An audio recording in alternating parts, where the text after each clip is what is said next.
출발합니다.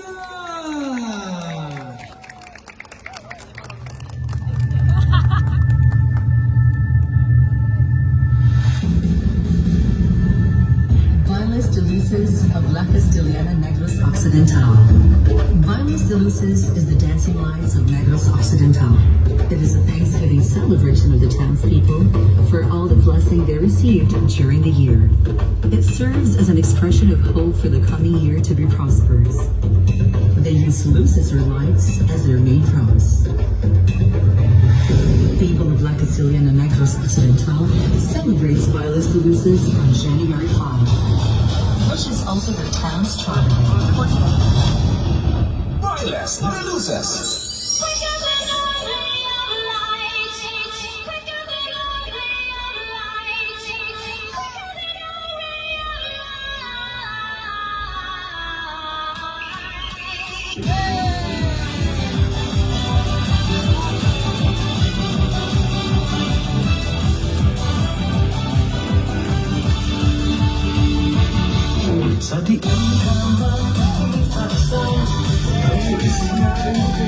박수!